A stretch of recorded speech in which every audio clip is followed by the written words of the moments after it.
Fried and ப்ரெஜுடைஸோட chapter 9 பார்க்கலாம். ஜேனுக்கு வந்து இன்னும் உடம்பு சரியாகலைல. போன சாப்டர்லேயே பார்த்தோம் கொஞ்சம் ரொம்ப முடியாமல் இருக்குது. கடைசியில் மிஸ்டர் பிங்லி வந்து டவுன்லேருந்து டாக்டரை கூப்பிட்டு வரலான்னு முடிவு பண்ணுறாரு. மறுநாள் இந்த சாப்டரில் என்ன நடக்குதுன்னு பார்ப்போம்.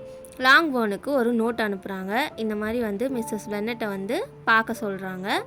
அந்த நோட்டு கிடைச்சதுமே உடனே மிஸ்ஸஸ் பென்னட் வந்து அவங்களோட சின்ன பொண்ணுங்க கேத்ரின், லிடியா 2 பேரையும் கூட்டிகிட்டு கிளம்பிடுறாங்க.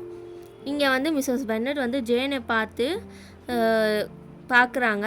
ரொம்ப ஒரு இதுவாக இல்லைன்ட்டு அவங்களுக்கு வந்து என்னென்னா அவள் சீக்கிரம் குணமாகக்கூடாதுன்னு நினைக்கிறாங்க. ஏன்னா அவள் வந்து குணமாயிட்டானா அங்கே வந்து கிளம்பிடணும்ல நெதர்ஃபீல்ட்லேருந்து. இப்போ அவள் அங்கேயே இருந்து அவங்க கூட நல்லா பழகி அப்படி இருந்தால் தான் வந்து மிஸ்டர் பிங்லியும் ஜேனும் சேருவாங்க அப்படின்னு சொல்லிட்டு மிஸ்ஸஸ் பென்னட் நினைக்கிறாங்க. அவங்களோட பிளான் எல்லாம் அதில் தான் இருக்குது. அதுக்கப்புறமா வந்து ஜேனை வந்து வீட்டுக்கு கூட்டிகிட்டு போயிடலாம் சொல்லிவிட்டு எலிசபெத்து, அதுக்கப்புறமா கேத்ரின், லிடியா அவங்களாம் சொல்கிறாங்க. ஆனால் இவங்க வந்து கேட்கல. அதே டைம் வந்து டாக்டரும் வந்துடுறாரு. வந்து ஜேனை பார்த்துட்டு இவங்கள வந்து அங்கேயும் இங்கேயும் வந்து கூட்டிகிட்டு போயிட்டு அப்படிலாம் இருக்கிறது நல்ல விஷயம் இல்லை, அவங்க வந்து ஒரே இடத்துல இருக்கிறது தான் பெஸ்ட்டு அப்படின்னு டாக்டரும் சொல்லிட்டு போயிடுறாரு. அதுக்கப்புறமா வந்து இவங்க வந்ததும் எல்லோரும் ஜேன் கூட தான் இருக்காங்க. அப்புறம் மிஸ் பிங்லி வந்து இவங்கள வந்து கீழே வந்து ட்ராயிங் ரூமுக்கு கூட்டிகிட்டு போகிறாங்க. அதான் அங்கே தான் வந்து எல்லோரும் உட்காந்து பேசி அங்கே தான் முழுசாக இருப்பாங்க. அங்கே கூட்டிகிட்டு போகிறாங்க.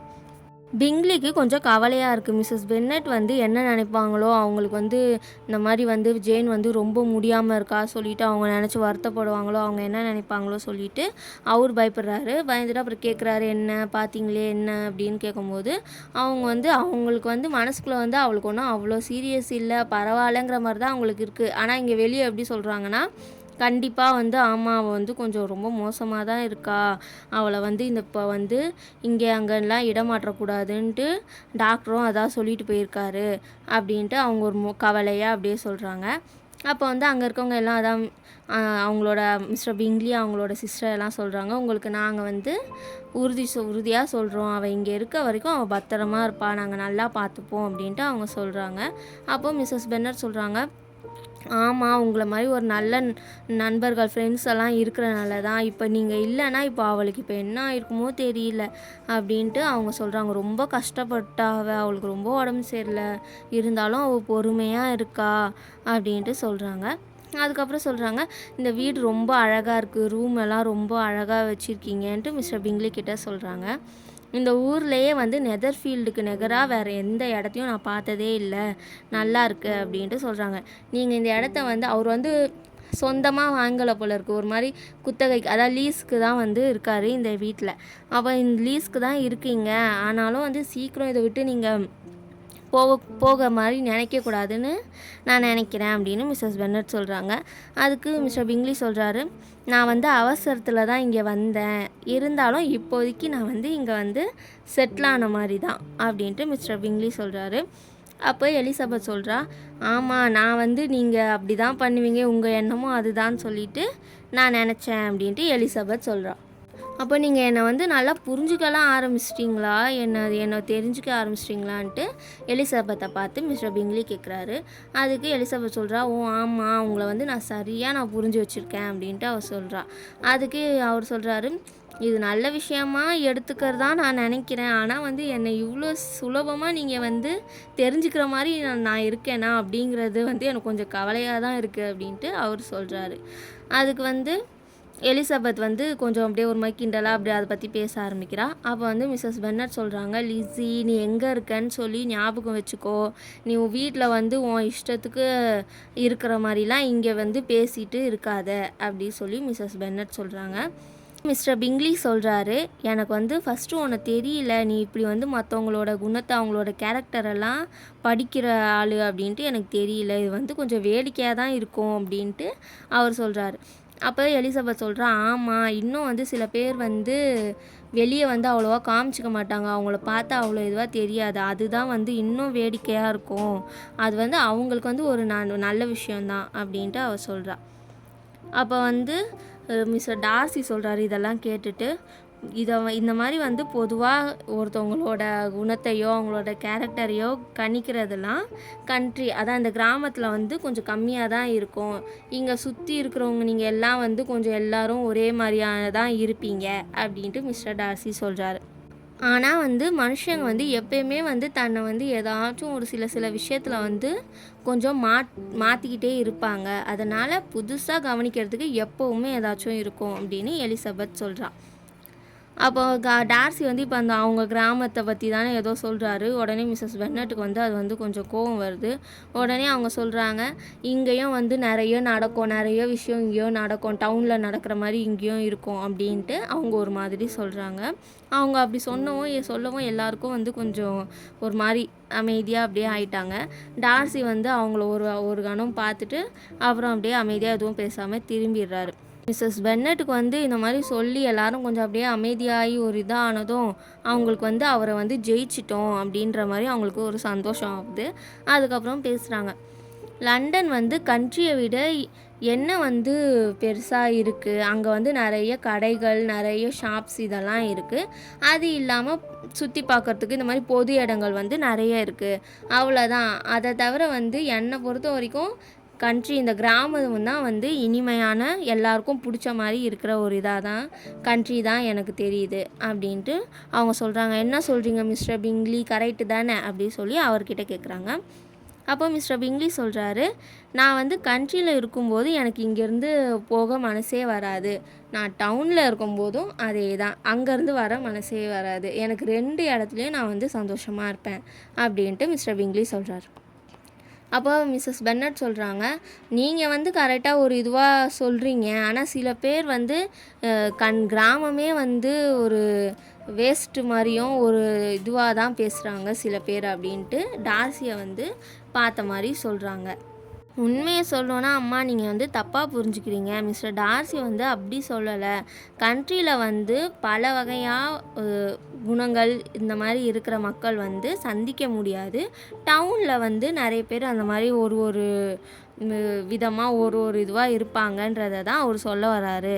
அதுவும் உண்மைதான்னு நீங்களும் வந்து ஒத்துக்கணும் அப்படின்னு எலிசபெத் சொல்கிறா.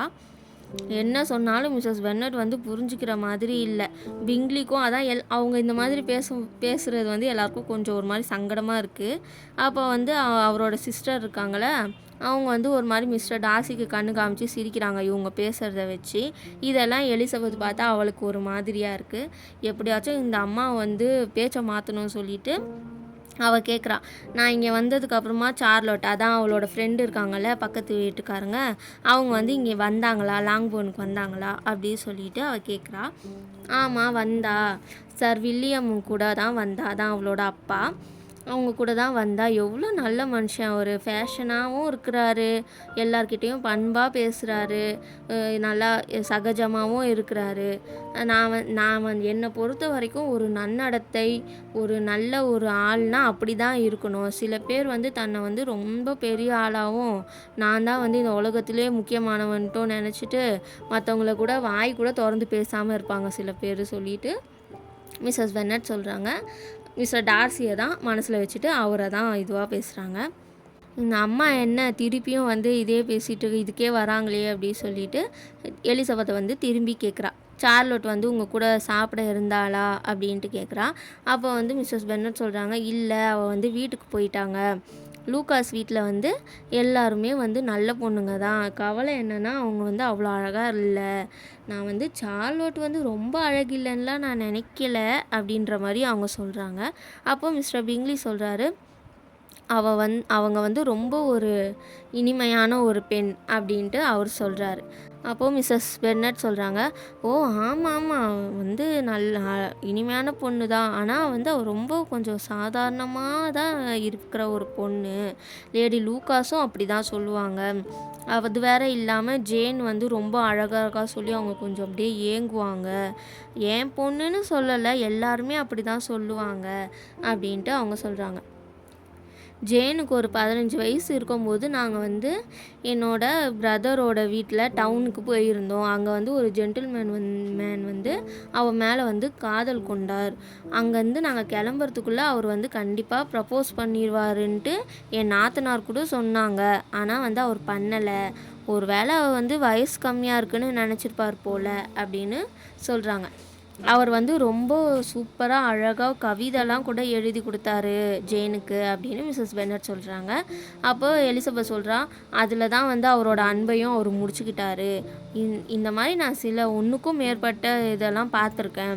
யார் முதல்ல இப்படி கவிதையை வந்து பிரேக்கப்க்கெல்லாம் யூஸ் பண்ணாங்கன்னு தெரியல அப்படின்னு யோசிக்கிறேன் அப்படின்னு எலிசபெத் சொல்கிறான். மிஸ்டர் டார்சி சொல்கிறாரு, நான் கவிதையை வந்து காதலோட ஒரு உணவாக தான் நான் நினைக்கிறேன். அது வந்து ஒரு உரம் மாதிரி நம்ம கவிதை வந்து காதலை வந்து அதிகமாக்கிட்டே இருக்கோம் அப்படின்ட்டு மிஸ்டர் டார்சி சொல்கிறாரு. சொல்லிவிட்டு அவரும் சிரிக்கிறாரு. அங்கே எல்லாரும் அமைதியாயிட்டாங்க இவர் திடீர்னு இப்படி ஒன்று சொல்லவும். எலிசபெத்துக்கோ கொஞ்சம் பதட்டமாயிடுச்சு. அம்மா ஏதாச்சும் இந்த டைமில் எதனா சொல்லுவாங்களோ, அவரை தானே டார்கெட் பண்ணிகிட்டே இருக்காங்க, ஏதாச்சும் சொல்லுவாங்களோ சொல்லி அவள் பதட்டமாக இருக்கா. அப்புறம் அவளுக்கும் ஏதோ ஒன்று சொல்லணும் போல் இருக்குது, ஆனால் என்ன சொல்கிறதுன்னு தெரியல. கொஞ்ச நேரம் கழித்து மிஸ்ஸஸ் பென்னட் வந்து திரும்பவும் வந்து மிஸ்டர் பிங்லி கிட்ட தேங்க்ஸ் சொல்கிறாங்க ஜேனுக்காக. அதுக்கப்புறமா அவங்க வந்து கேரேஜை வர சொல்கிறாங்க. அவங்க வீட்டுக்கு கிளம்புறதுக்கு ரெடியாக வராங்க. இவ்வளோ நேரம் இவங்க வந்ததுலேருந்து அவங்களோட 2 பொண்ணுங்க இருக்காங்களே, லிடியாவும் கேத்ரினும், 2 பேரும் தனியாக இவங்க பேச்சுலேயும் கலந்துக்கல. எதுவும் இல்லாமல் அவங்க பாட்டு தனியாக பேசிட்டு ஒரு பக்கம் இருந்தாங்க. இங்கே அம்மா கிளம்புனதும் அவங்களும் வந்துட்டாங்க. அங்கே 2 பேரில் ரொம்ப சின்னவங்க லாஸ்ட் பொண்ணு தான் லிடியா. அவள் வந்து மிஸ்டர் பிங்லி கிட்ட போயிட்டு இந்த மாதிரி வந்து அவர் ஃபஸ்ட்டு அந்த பால் நடக்கும்போது அங்கே வந்து இவரும் வந்து இன்னொரு பால் நெதர்ஃபீல்டில் கொடுக்குறேன்னு சொன்னார்ல, அதை பற்றி கேட்குறான். நீங்கள் சத்தியம் பண்ணீங்கள்ல, அதை நீங்கள் நிறைவேற்றணும்ல அப்படின்ட்டு அவள் சொல்கிறா. உடனே மிஸ்டர் பிங்லி சொல்கிறாரு, நான் ரெடியாக தான் இருக்கேன், உன் அக்கா குணமாகணும்ல, குணமானதும் நான் வந்து கண்டிப்பாக வந்து பால் வந்து நெதர்ஃபீல்டில் கொடுக்குறேன், நீங்களே கூட என்னைக்கு கொடுக்கலான்னு சொல்லி டேட் கூட நீங்களே முடிவு பண்ணி சொல்லுங்கள் அப்படின்னு மிஸ்டர் பிங்லி சொல்கிறாரு. இப்படி கேட்டதும் மிஸ்ஸஸ் பென்னட்டுக்கு ரொம்ப சந்தோஷமாயிருது. ஏன்னா அவங்களோட பொண்ணுக்காக அவர் வந்து நிறுத்தி வைக்கிறாருல, அவளுக்கு சரியானதும் ஒரு பால் கொடுக்குறேன்றது வந்து அவளுக்கு அவ்வளோ இம்பார்ட்டன்ஸ் கொடுக்குறாரு சொல்லி அவங்க சந்தோஷப்படுறாங்க. அதுக்கப்புறமா வந்து லிடியாவும் சொல்கிறான், கண்டிப்பாக ஜேனுக்கும் சரியாயிடுச்சுன்னா நல்லாயிருக்கும், நம்ம அது வரைக்கும் வெயிட் பண்ணலாம்.